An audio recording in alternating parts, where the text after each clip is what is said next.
Assalamualaikum warahmatullahi wabarakatuh. Pada kesempatan kali ini saya akan membahas tentang hudud dan hikmahnya. Pengertian hudud. Hudud adalah hukum-hukuman tertentu yang telah ditetapkan Allah sebagai sanksi hukum terhadap pelaku tindak kejahatan selain pembunuhan dan penganiayaan. Syarat-syaratnya yaitu apabila pelaku kejahatan adalah seorang mukallaf.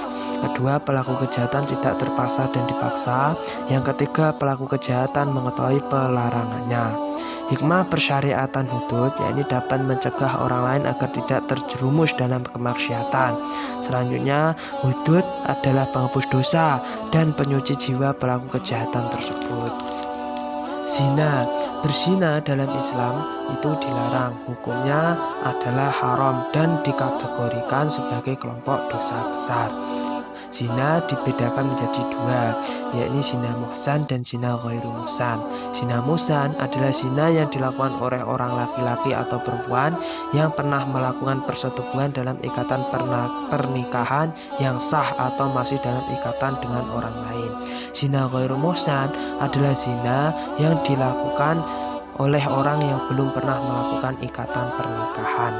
Hikmah dilarangnya zina yaitu menjaga kehormatan perempuan, mencegah banyaknya anak yang terlantar, dan terhindar dari perbuatan dosa dan maksiat. Khazaf adalah menuduh orang baik-baik berbuat zina secara terang-terangan.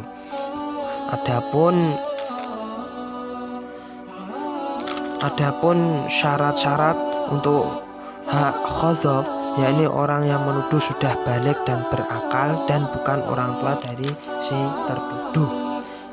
Yang kedua, orang yang tertuduh adalah orang yang terpelihara seperti muslimin dan muslimah.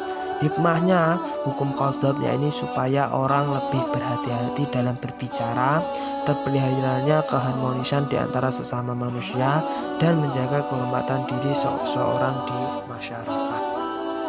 Minuman keras. Minuman keras adalah minuman yang dilarang atau diharamkan dalam syariat Islam.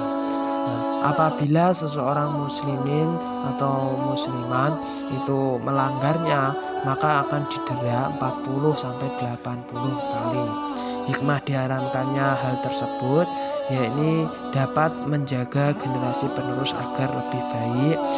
Selanjutnya, menjaga kesehatan badan dan mental, dan menghindari dari lahirnya kejahatan sosial. Mencuri dalam syariah yaitu mengambil sesuatu yang bukan miliknya secara sembunyi-sembunyi. Mencuri merupakan dosa dan tidak sesuai dengan rukun iman, rukun Islam, dan fungsi agama Islam.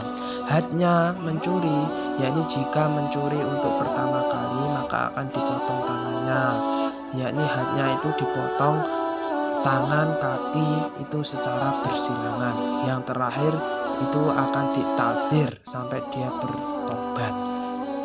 Hikmahnya dari had pencuri ini yaitu seseorang tidak akan dengan mudah mengambil barang orang lain karena hal tersebut akan memunculkan banyak dampak.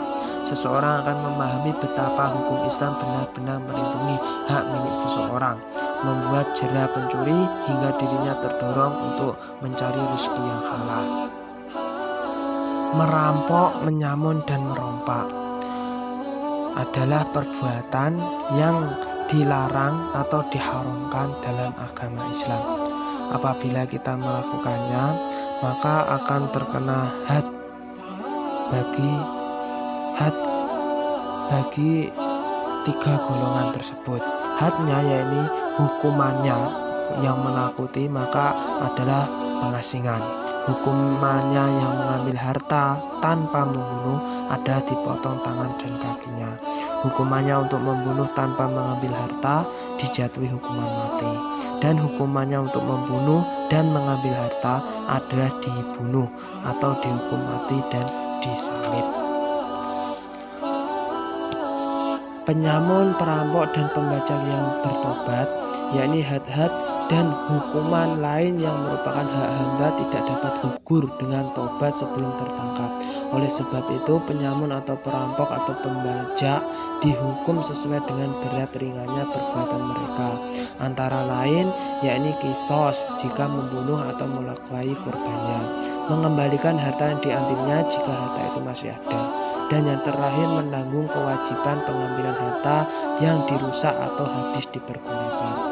Hikmah dilarangnya hal tersebut, yakni orang akan menghindari tindakan kejahatan menyamun, merampok, dan merompak, melindungi hak milik harta benda, jiwa milik orang lain, dan mendorong manusia untuk tidak memiliki harta dengan cara yang tidak sah atau yang halal. Terima kasih. Assalamualaikum warahmatullahi wabarakatuh.